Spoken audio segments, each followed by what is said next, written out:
Hello and good evening, everyone. Welcome in to the PHLY Phillies, soon-to-be post-game show. Jamie Lynch, Tyler Zulli, and of course, we are presented by our friends at Bet365. It's never ordinary at Bet365. The NFL season is upon us. Baseball playoffs are on the horizon. And NBA and NHL will be here before we know it. Lots of good stuff, and of course, college football. So check out Bet365 and use promo code PHLY365 at sign up, and you can get $200 in bonus bets. All right, Tyler, top of the ninth. Already quick two outs as Johan Rojas and Kyle Schwarber don't take much time. They want to get back to the hotel and maybe out to a nice steak dinner tonight in Miami as the Phillies appear in control here 5-2. They know the NFL season started. Yeah. They were talking about it earlier. What's their buy-in? $5,000 and winner takes home $30,000. They know what's at stake. They're getting out of here. Yeah, I wonder if anybody in the dugout knows that Xavier Worthy just scored a touchdown for the Chiefs. I'm sure that the word will go around soon from hhis owner. Hey, did you see my guy? 21-yard touchdown. But yes, good start. Stop worrying about fantasy football. This umpire tonight on a completely unrelated note. Terrible. My goodness, is he watching? For both sides. Awful. Yeah. I thought Aller got screwed a couple times tonight. Oh, very much so. And there was a check swing from Pache that he didn't even see somehow, even though everybody saw it. I think he legitimately was positioned behind John Jay, the first base coach, and just didn't see it. That's a great strategy. If you're the first base coach, you just start waving your arms and stuff. Yeah, we got to get Paco Figueroa to start doing some calisthenics there down the first base line.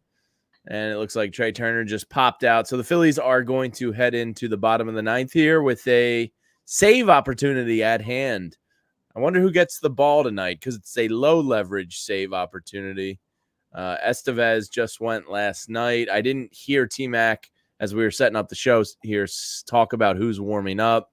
Yeah, he basically made it sound like everybody was available tonight. Okay. I mean, not that he would be used in this situation. I would venture a guess Taijuan Walker is probably the only one like truly not available. But they've used Jose Ruiz. They use Max Lazar. They use Orion Kerkering. My guess at this point, you probably go to Estevez, right? And you just use your closer in this situation. But I mean, any one of the three guys that are left, the high leverage guys, I think you feel comfortable in. The only one I would say it's probably definitively not is Tanner Banks. Yeah, you feel comfortable with any of them. It's just I guess about load management at this point and how you see the weekend going and how you want to stage guys here a little bit. But regardless, the Marlins are a very unserious franchise and really kind of a tough watch, frankly. Yeah, which is unfortunate because they've got a couple of good players. Like Xavier Edwards at the top of the lineup can flat out hit. I mean, he's not qualified, but he would be if he hit 341 through the entirety of the season, he would win the batting title by 30 points. Wow. Luis Ruiz is currently hitting 311, and heading into today's game, Xavier Edwards was hitting 341. Obviously, he doesn't qualify, but it looks to be a heck of a darn good ball player. Jake Berger's always a pop threat. He's always got a little extra pop, and they were talking about it. If he would have had a better first half, did they think about maybe moving him at the trade deadline? Because clearly they were moving anybody that wasn't, bolted to the floor, basically. But overall, they're not a good team. I almost feel bad for Skip Schumacher for having to run out a lineup every day that looks the way that it does. Their rotation's bent decimated by injuries. Alcantara hasn't pitched. Strom is in, by the way, just on another note. That makes sense. Like you said, a lower leverage save opportunity. This is a bad Marlins team. Unserious is a good word to use. Yeah. It was a team that, was on the back of the strength of their pitching last year, made the playoffs, won a ridiculous amount of close games. I think we talked about it last year. It was like 20 some odd 1-run games or something. It was a ridiculous number, right? They came crashing back down to earth. They're a bad team. Yes. And good baseball teams beat up on bad baseball teams. And the Phillies should have a 4-game series ahead here where you can beat up on a bad team. We'll get into the nitty-gritty of this game in particular once it finally goes final here, as Kyle Stowers leads it off for the Marlins here. I think it's more than reasonable to ask for 3 of 4, right? Yeah, absolutely. At this stage of the year, when you can more or less lock up the division, yeah. It is the Marlins, and there's always that little bit of like, we're the Phillies, they're the Marlins. There's a Conine in the lineup now. Nice pitch from Strom there. There's always a little bit of that, but I think the expectation is definitely 3 of 4.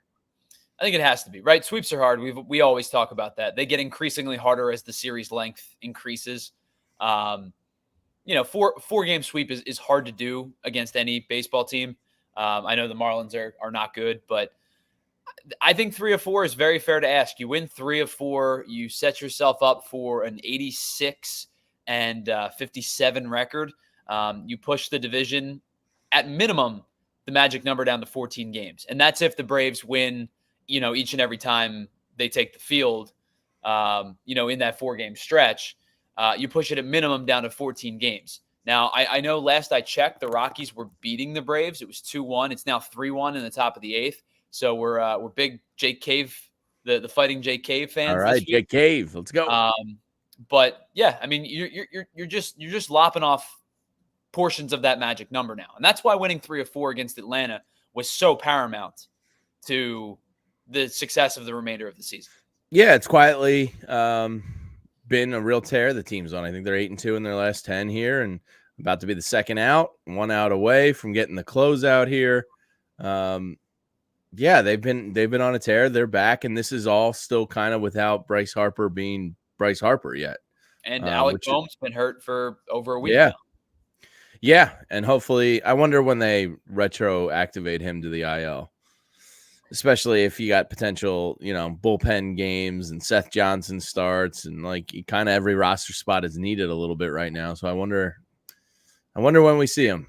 It's funny too with Harper specifically, because I believe over his last 30 games or so, his numbers are really good. 35 hits in the last 30 games heading into tonight's game. He was hitting 310.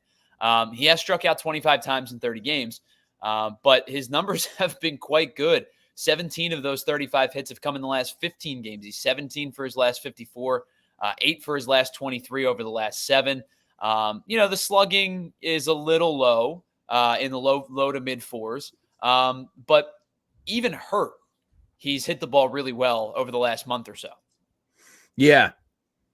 Oof. 2 strikes here. Just waiting for Stromboli here to close us out. Probably half the park is Phillies fans, it appears. Did you see what the announced attendance was today? No. So today's announced attendance was, I believe, 9,000. Let me see, 9,655. So that's about 9,590 more than the attendance at the White Sox game the other day. You could literally count. I think they had 78.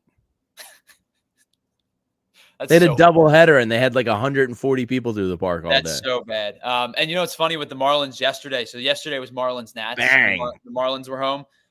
They had 6,156 yesterday. Whew.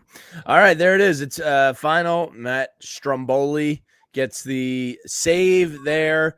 This is now officially the Phillies postgame show presented by our friends at Bet365. The Phillies win 5-2, get the 4-game series off to a jump start.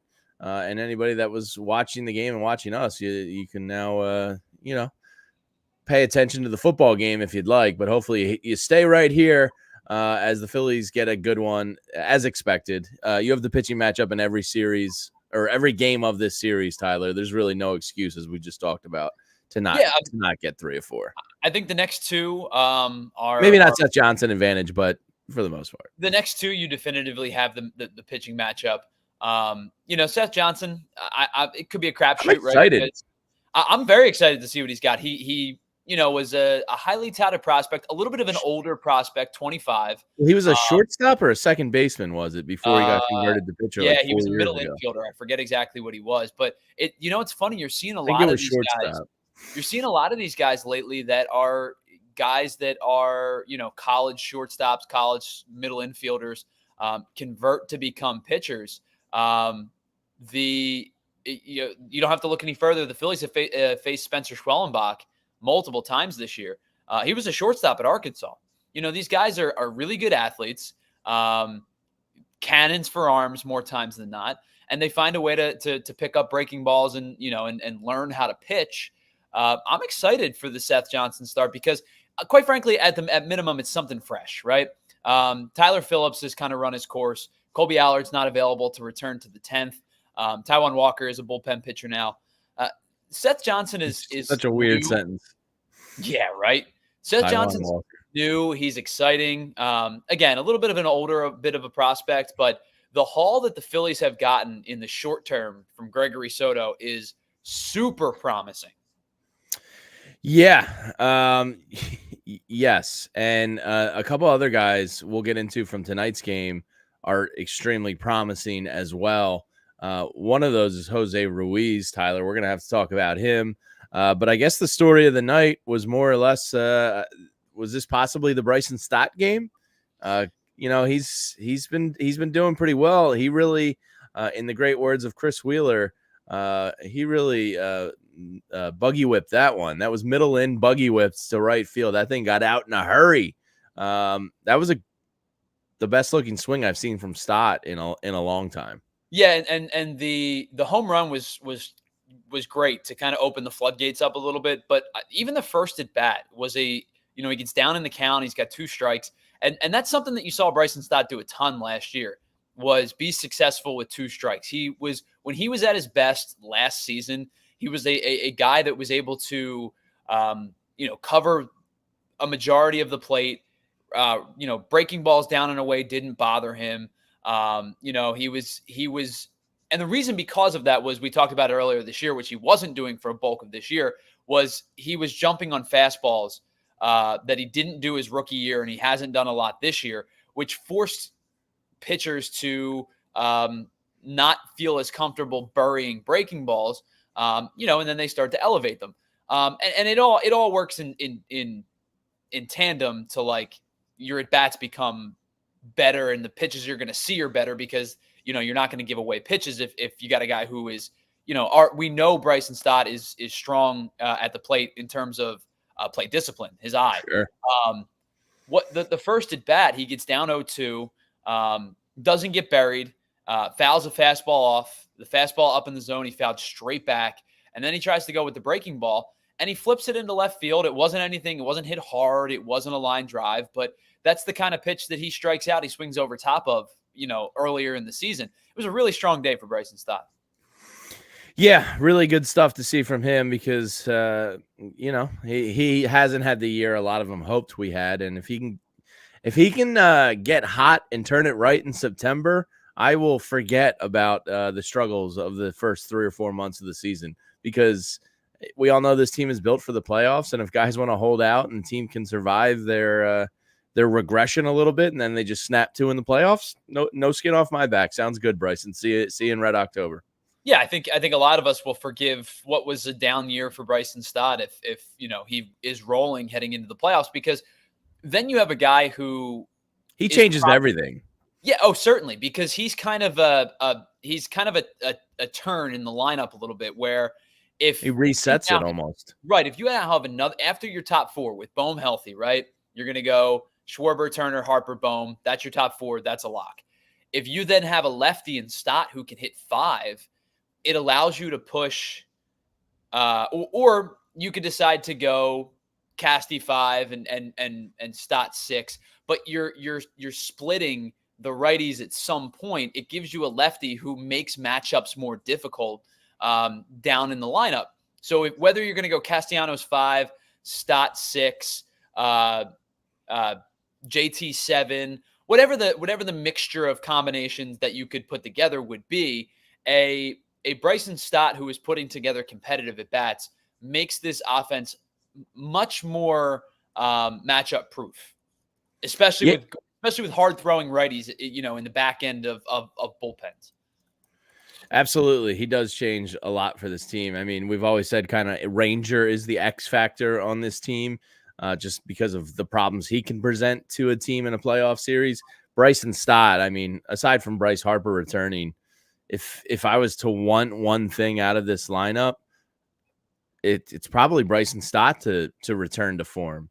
Schwarber and Turner are fine. Harper, you're looking for that power to return. Everybody else, Johan Rojas kind of is what he is offensively, which you can live with the defense and the speed.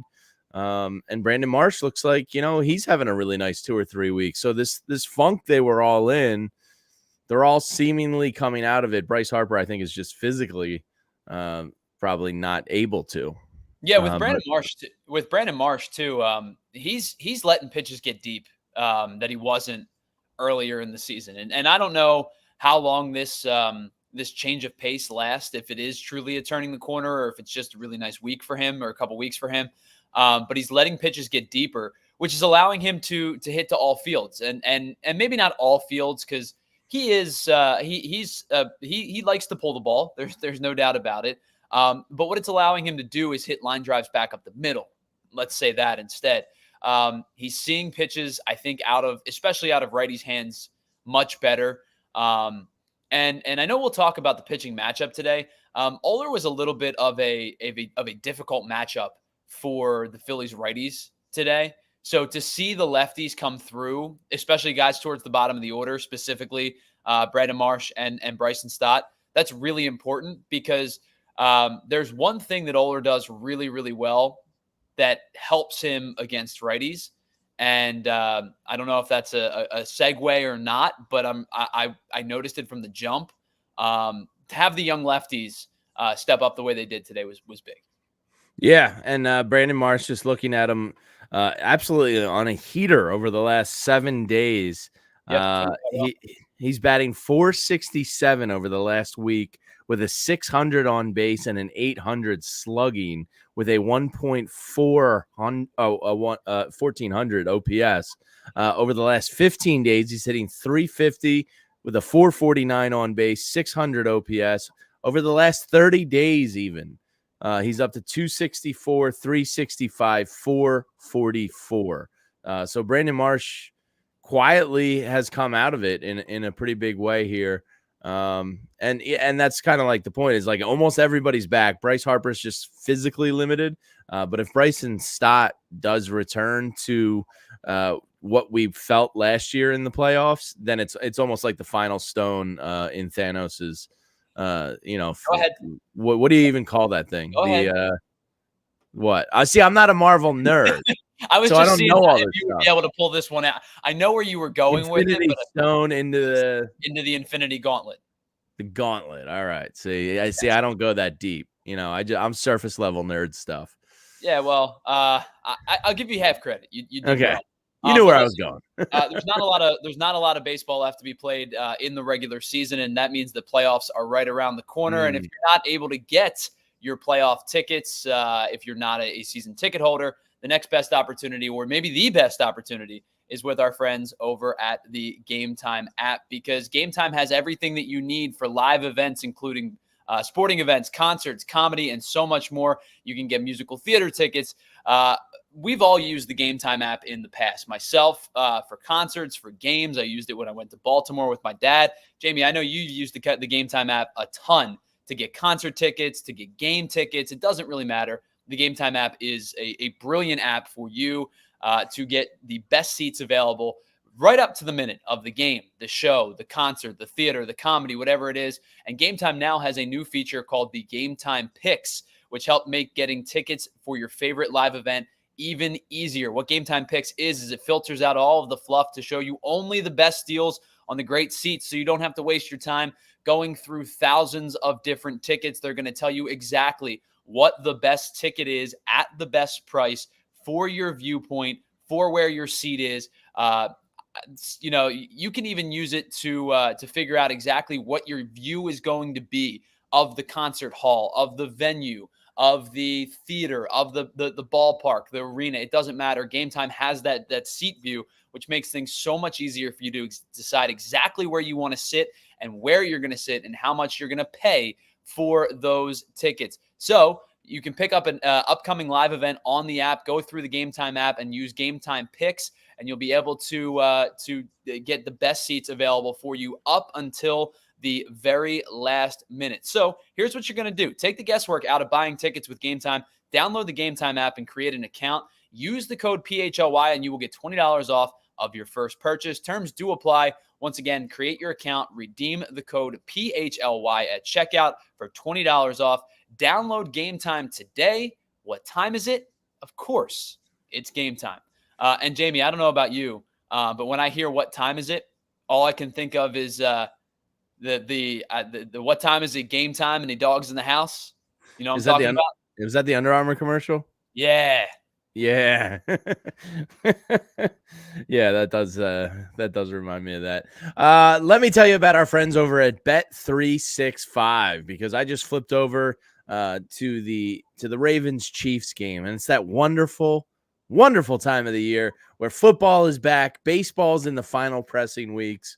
We got so much going on, college football every single weekend, and you can find out why it's never ordinary at Bet365. Why? Because they pioneered live in-game betting. So I said to myself tonight, I wanted to get a little action going on the Ravens and the Chiefs, and I didn't really have a good read on it. I like the Ravens, but it feels crazy to go against Mahomes at home. So I said to myself, well, I'm just going to wait till the game starts, get a little bit of a feel for how this game's going, and then hop in live with some live in-game betting. And in baseball and football and NBA and NHL, they have the best offer going. It's early payout offers. In baseball, if your team goes up 5 runs at any point in the game, you'll get your ticket cashed out right there on the spot. You don't even have to wait till the end of the game for it to finish up. In football, if your team goes up 17 points, if the Chiefs or Ravens go up 17 points tonight, boom, you're cashed out right then and there on the spot. Don't have to wait for it to go final for you to get your winnings.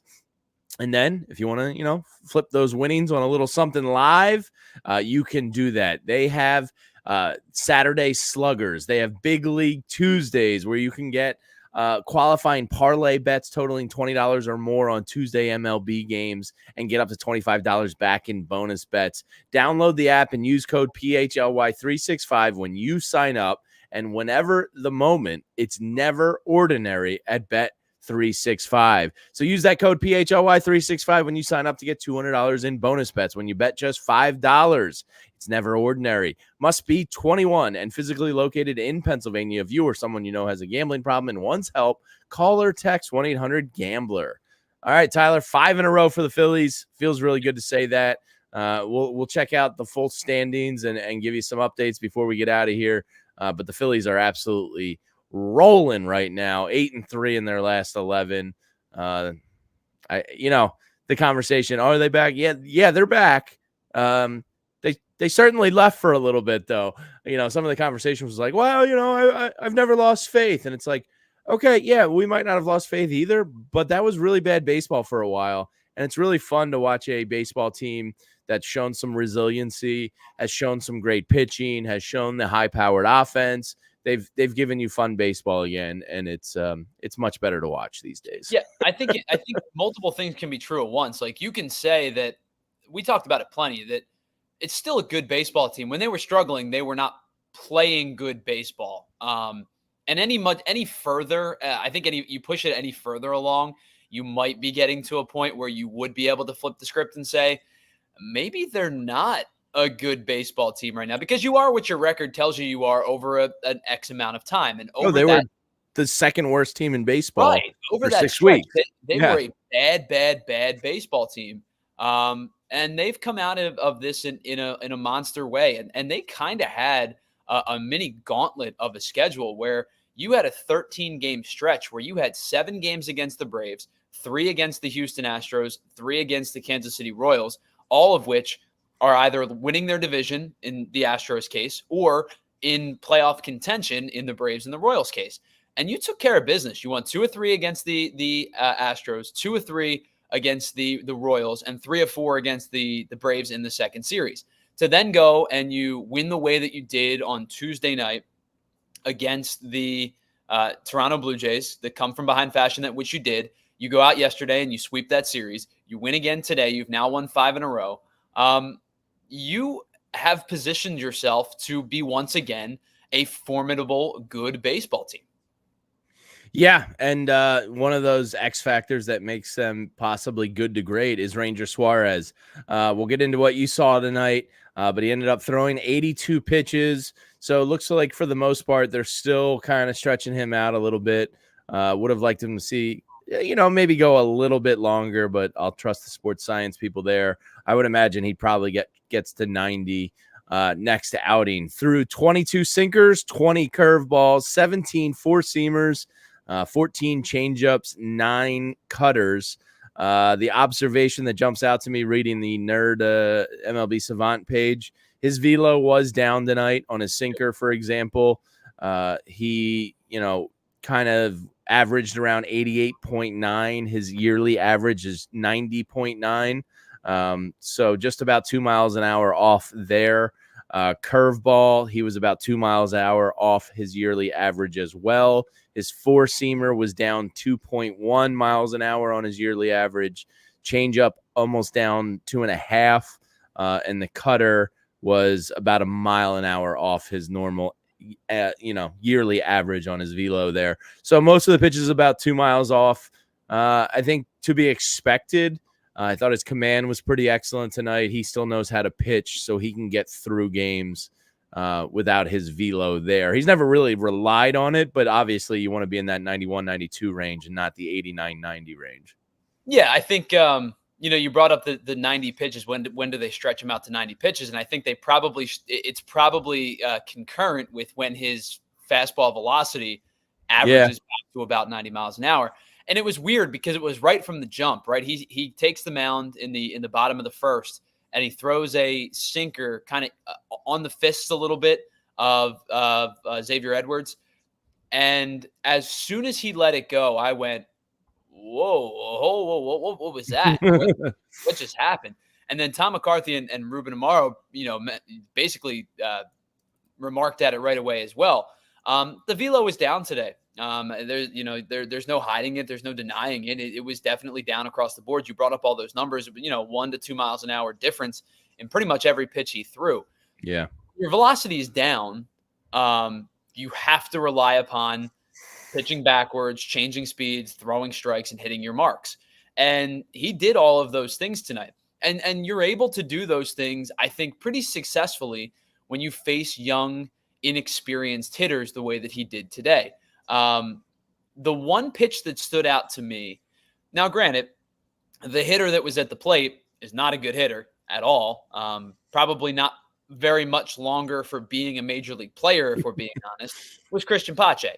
He was the one at the plate today when this pitch was thrown that I'm about to talk about.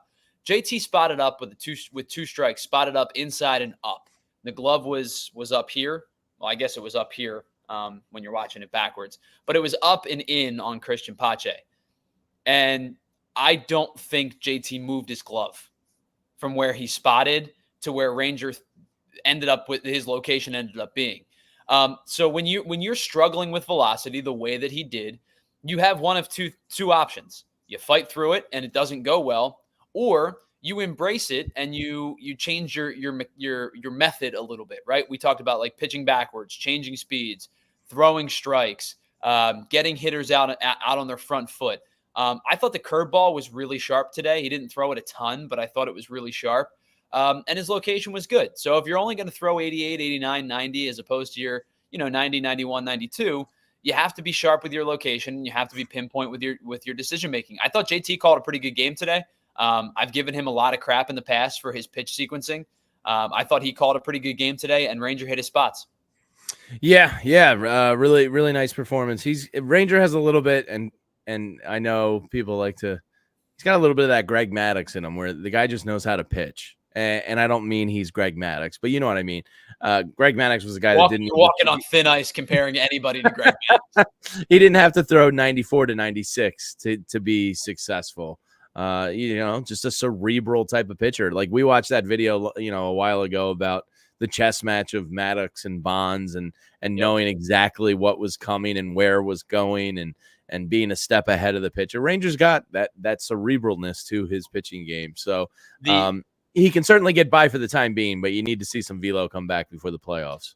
I don't know if you heard the story about they were talking about it. Smoltz was talking about it on the broadcast on Saturday night, I believe it was. And Greg Maddux, I want to say it was, I forget it. I think he said it was Bagwell.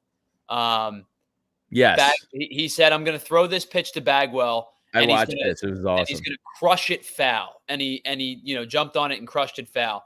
And he said, why would you throw that pitch? Bobby Cox basically sent his pitching coach out there and said, away, soft. And he said, nope, I'm going right inside, and he's going to hit this pitch because come playoff time, we're going to see the Astros, and we're going to get him thinking that I'm going to throw this pitch. And then come playoff time, sure enough, Maddox saw Bagwell outside. Change ups down and away, struck him out on 3 pitches. Yeah. So it was a good start to see from Ranger for sure.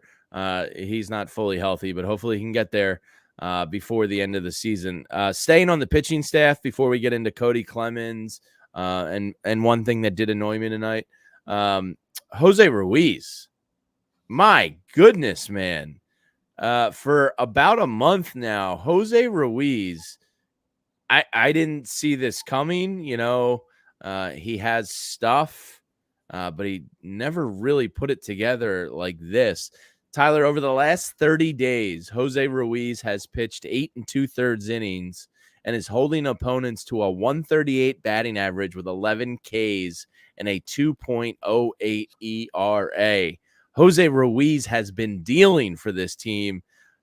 If this continues, I'm tickled.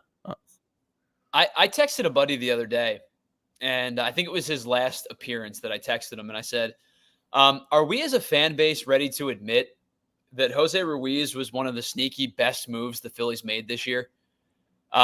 Listen, they're not asking him, they're not taxing him with 8th inning, 3-2, runners on first and second, 1 out, come on in the game and get us out of this jam. They're providing him with low leverage opportunities. And for the most part, he's generally either pitching. If the starter pitched poorly, he's coming into the game early, or if the starter pitched well, he's pitching the 6th or a low leverage 7th.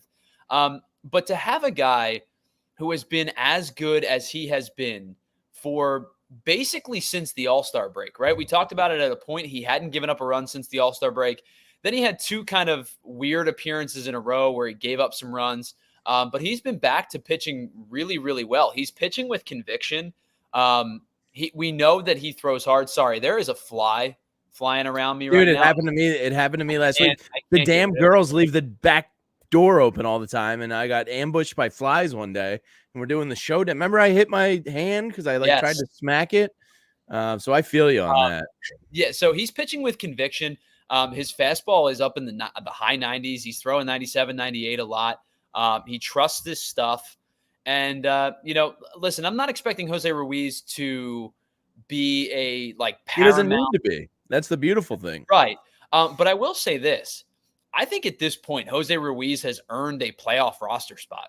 Oh, definitely. Obviously, pending an implosion over the next 3 weeks. Of course. But what he's shown you over the last 30 days as NBC cuts to Taylor Swift.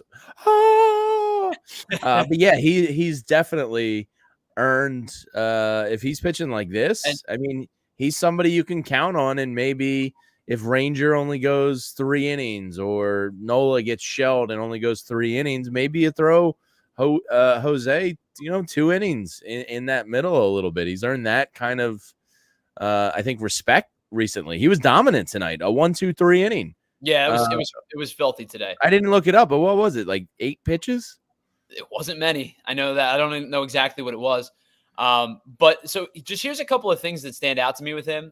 He's currently posting a career high in strikeouts per walk ratio at 3.46. He's limiting the walks this year. He's only walked 13 guys in 43 innings, which would be a career low other than, the years that he pitched 2 or 3 times. But in any year that he pitched more than 34 times in a season, his career low is 17 walks. He only currently has 13, so he's not putting runners on for free.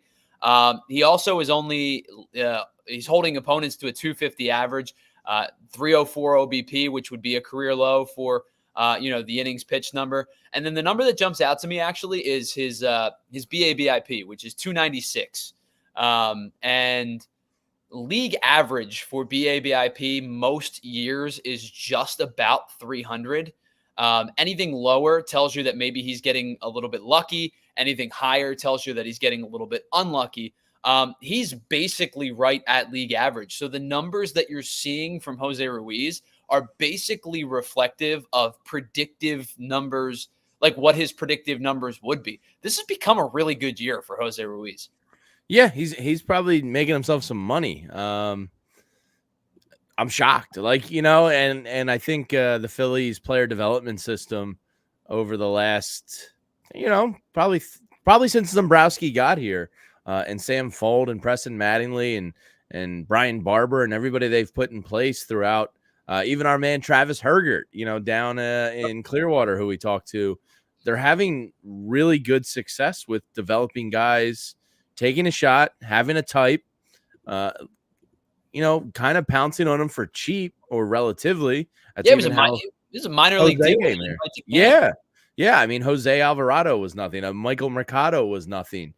You bring these guys in, you try to get them in your system and try to develop them. And frankly, if Jose Ruiz finishes the year like this, I mean, that's another feather in the cap of the player development program for the Phillies pitchers. Yeah, for sure. I mean, they've done a really nice job of finding these, kind of pseudo diamonds in the rough over the last couple of years and capitalizing on it. And if Seth Johnson comes up on Sunday and looks the part, Tyler, you can probably get 2 to 3 starts of like beginner's luck at worst out of him. And next thing you know, the season's over. So it's kind of fun. Yeah, season's going in the right direction for the Phils. Season that's not going in the right direction is fall allergy season. And as you saw yesterday on the broadcast, the little cat that ran behind me and ran up into the curtains, she is definitively causing my fall allergies to be a problem. So I've been talking to our friends over at Rite Aid because they have certified pharmacists who are able to give me everything that I need in terms of refilling prescriptions and things like that. But they also help me with fall allergies as well, because the main culprit of fall allergies include pet dander and fur. And she's lovely, and I've enjoyed having her in the house, but I am struggling with the allergies for sure. So fall allergy season began already, and sometimes it runs all the way into November. And if I struggle with my allergies into November, my brain might explode from congestion. So I head on over to my Rite Aid pharmacist, and they help me out with everything that I need. But they've also given you some steps to get relief during allergy season as well. Some simple things, including use a dehumidifier when you're in the house to take the humidity and the moisture out of the air. Check your pollen counts before you go outside. And as much as I know you want to get the windows open, it's been much nicer as of late, especially in the evening when it's a little bit cooler and you got a breeze. If you're struggling with the fall allergies, keep the AC on just a little bit longer. It will help you with your allergies as well. But if those things are not enough relief, you can always ask a Rite Aid pharmacist if a different type of allergy medication like a decongestant might be necessary. And you can always get those recommendations and on ways to get relief throughout your allergy season. So head on over to Rite Aid to get the best relief tips and tricks to help you with your fall allergies so that you're not struggling all the way through the end of November.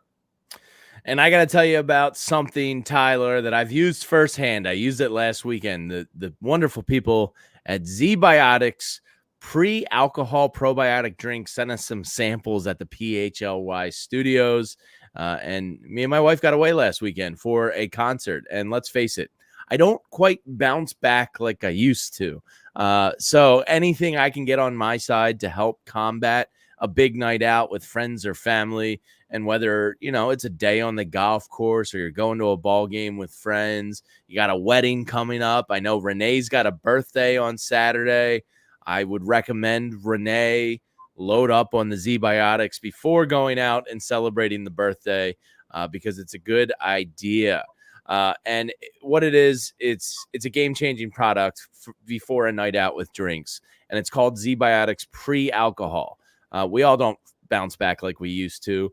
And, with 2 young kids at the house and waking up groggy is not a great feeling. And pre-alcohol is the world's first genetically engineered probiotic. It was invented by PhD scientists to tackle those rough mornings after drinking. So when you drink, the alcohol is converted into a toxic byproduct in the gut.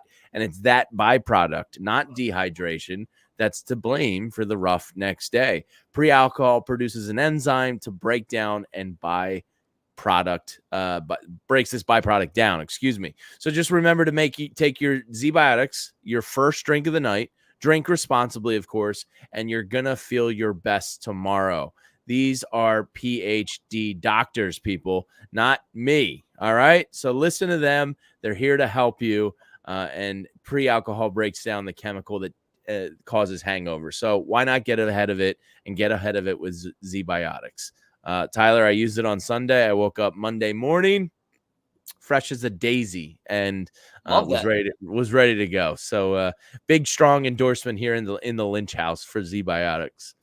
I love to hear that. Like you said, the golf season's quickly coming to a close, so you got to get your enjoyable weekend rounds in while you can. Yeah. All right. A couple other things to get to from tonight's game, and then we'll take an updated look at the standings. Am I allowed to complain about one thing that really irritated me tonight in a win? I know it's lame. They won, but this situation could arise in the playoffs, and that's why it irritated me. Do you have any guesses? Can I take a guess as to what it might be? Go ahead. Guess away. Could it be the fact that at one point, Adam Oller put 2 consecutive runners on base for free, and then Johan Rojas hit into a double play on the next pitch? First pitch. Not good. Look, if you're Bryce Harper or Trey Turner, Alec Boehm, and you want to swing first pitch because you think you know what's coming, you've earned that right. Johan Rojas, you're swinging a nice bat over the last 2 months. You've been really, really a pleasant surprise for at least me, who had their doubts. A lot of people believed. You're not a first pitch swing guy there. Not when he had 2. And granted, one of the walks was actually a K. Well, yeah, and that gets us back to this guy stunk. And I really did feel bad for Adam Oller because he was getting hosed every which way. Yeah, a couple of check swings. Trey Turner should have struck out. Regardless of the umpire's call, Johan, you got to take first pitch there, man. That's kind of a big spot. You have to allow a pitcher who was clearly, wasn't struggling with command the way that back-to-back walks would indicate, but was struggling with command enough to put himself in a spot where he was back-to-back walks. Right, and he was mad at himself. Skip Schumacher was mad. Mel Stoudemire was mad. Nick Fortes was mad. They were all not in a good headspace, heading into that at bat. Listen, Johan Rojas hit that ball relatively hard. It came off his bat at 91.2. I was gonna say really hard actually, because they got him easily, which is tough with his speed. Right, but I think in that particular instance, if we You're are okay with it. No, I'm not. If we're pinpointing like one thing to complain about, you have a right to be. It's a minor thing. Because I think that you have to understand, you have to have the spatial awareness to understand that this guy has now walked the bases loaded, see a pitch. And if he grooves one right down the middle, sure. People are going to go, man, you missed your spot. You missed your pitch. and it's a catch-22 for the hitter. But the pitch that he swung at was not middle. It was not, nitro zone. He tried to jump on a fastball. I'm not going to harp on him too much, but in that particular spot, I think you need to see a couple of pitches to see if Oller is going to put himself into any kind of danger with the bases loaded. Yeah, and Frank Barber said, "Go for it, Jamie. We love complaining." I was making notes there, watching the game, and I just wrote that one down, and it really irritated me because it was the worst possible outcome there. Obviously, a double play with 1 out and the bases loaded. So, just a minor gripe. Let's get back to some positivity. What was still a close game too at the time. Yeah, it was only 2-0 at the time, and it was like that was the opportunity I thought Sure. to blow it wide open. Yeah, what can you do? The guy who did take advantage, Kody Clemens, again, an opposite field diving down the line double that brings in two. Kody Clemens is he's a gamer, man. This kid shows up. I frankly feel really good about him being, one of your top pinch hitters, at least definitely your top lefty pinch hitter. Yeah. Kody Clemens has more than earned his spot in the playoffs, man. He's So a good player. I think your bench is set heading into the playoffs. I think your bench. Actually, let me rephrase that. I'm not entirely sure if your bench is set because I don't know what they're going to do with Weston Wilson. But I think What position he is. Well, so obviously you have to have a backup catcher. So Garrett Stubbs is on the roster. Edmundo Sosa is also on the roster. Yeah. The third outfielder between the trio of Hayes, Marsh, and Rojas, assuming Hayes is healthy, and I don't know the situation. Kidney infection. Yeah, I'm not. Sounds like a UTI, basically, from what I read up. I'm not expound on that because I don't want to make any kind of wild stipulations and then be wrong and then look like an idiot. So it's a UTI more or less. Basically, it's an infection from the bladder to the urethra. So doesn't sound fun. So he's out for now, but he's going to be on the playoff roster. That's one bench guy, Edmundo Sosa, Garrett Stubbs. I assume they're going to go 13-13 pitchers and position players. Probably. And if that's the case, that's your 4. So is it Clemens or is it Weston Wilson if you go 13-13? Now, in a 5-game series, you might feel comfortable going 14-12 because you are only, carrying 4 starters or maybe even 3 starters and a guy to be your long man. So the 5th starter spot's not a problem. Maybe you go 14-12 in the first round and then Wilson does make the roster. But I think the final playoff roster spot is going to come down to Weston Wilson or Kody Clemens. Who do you feel more comfortable with? Because both are kind of super utility-ish. It's a righty-lefty thing. I don't know if it just comes down to a numbers. Well, I think it's going to depend on what team you see and what their staff looks like. Because if you have a team that is lefty-heavy, especially in the starting rotation, especially in the bullpen, because that's probably where you're going to mix and match throughout the series, I would probably lean Weston Wilson. If it's a righty-heavy staff, I would probably lean Kody Clemens. It's not a bad problem to have. No, it's not. Both of them kind of earned it. Especially considering the fact that I wasn't sure if you'd have any guys off the bench past Edmundo Sosa that you were going to trust, 6 weeks ago, 8 weeks ago, whatever the case may be. Yeah. So if you missed it earlier, just touching on the Austin Hayes thing, he is on the 10-day IL with what they're saying is a kidney infection, which more or less sounds like a UTI, according to the Mayo Clinic. Quick research I did. Cal Stevenson gets the call up there. All right, Tyler, let's take a look at the updated standings here in Major League Baseball, as the Phillies are now tied with the Los Angeles Dodgers. And if you have the schedule in front of you for tonight's games, I do not, but I assume the Dodgers are probably underway or just got underway. But the Phillies-Dodgers now tied. The Dodgers do not play today. Okay. All right. So they're officially tied. They are off today. They are back at it tomorrow they have a weekend series at home against the Cleveland Guardians. Tough series while the Phillies have the Marlins. So by Monday morning, we could be talking about a game or two lead here. So let's go Guardians, right? Good news. Basically around baseball in terms of, who you want it to lose lost today. Like we talked about the Braves, they lose to the Rockies 3-1. The Padres are currently winning against the Tigers, but the Diamondbacks lose to the Giants. Now, the Diamondbacks and the Padres are not directly impacting you, but anytime, you can chop off another magic number to clear yourself for a playoff spot, you're going to want to take it. So if the Diamondbacks lose, it helps out the Phillies. If the Padres lose, it helps out the Phillies. If the Braves, the Cubs, the Mets, that's probably it at this point, right? Those 3 teams. Yeah. are the only three left that I think. I guess the Giants still have a chance, but they stink. Any of Well, they those re-signed Matt Chapman today to a 16-year deal for yeah, $470 million. yeah. Anytime those teams lose, it helps you out in the long run. The Dodgers being off today, you gain that half game, you gain a full game on the Braves, and 3 games up on the Brewers for a bye. Yeah, you're just I guess. Look, I guess that's the most important one. Although I want the 1 seed, I want Citizens Bank Park. I want the Dodgers coming here if I have to be.